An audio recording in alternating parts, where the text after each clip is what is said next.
സൗദിയിൽ ശമ്പളം വൈകിച്ചതുൾപ്പെടെ 1,07,000 നിയമലംഘനങ്ങൾ കണ്ടെത്തി.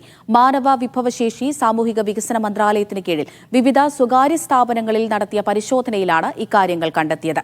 സ്ഥാപനങ്ങൾക്ക് പിഴയോ മുന്നറിയിപ്പ് നോട്ടീസോ നൽകുന്നതായും മന്ത്രാലയം അറിയിച്ചു. ഈ വർഷത്തിന്റെ ആദ്യ പകുതിയിൽ സൗദിയിൽ മാനവ വിഭവശേഷി സാമൂഹിക വികസന മന്ത്രാലയം നടത്തിയ പരിശോധനയിലാണ് നടപടി. വിവിധ സ്വകാര്യ മേഖലാ സ്ഥാപനങ്ങളിൽ 1,07,000 നിയമലംഘനങ്ങളാണ് കണ്ടെത്തിയത്. ഇതിനായി 7 ലക്ഷത്തോളം പരിശോധന നടത്തി. 88,000 സ്ഥാപനങ്ങൾക്ക് മുന്നറിയിപ്പ് നോട്ടീസ് നൽകിയിട്ടുണ്ട്. ശമ്പളം തടഞ്ഞുവെച്ച 16,000 കേസുകളുമുണ്ട്. ഓരോ മാസവും ശമ്പളം സമയത്ത് നൽകാത്ത 60,000 പരാതികളും ലഭിച്ചു. സൗദികൾക്ക് മാത്രമായി അനുവദിച്ച തൊഴിലിൽ വിദേശികളെ പ്രവേശിപ്പിച്ചതിന് 8,000 സ്ഥാപനങ്ങൾക്കും നോട്ടീസ് നൽകി. നിയമലംഘനം ആവർത്തിക്കുന്നവർ നഷ്ടപരിഹാരത്തിന് പുറമെ പിഴയും നൽകേണ്ടി വരും.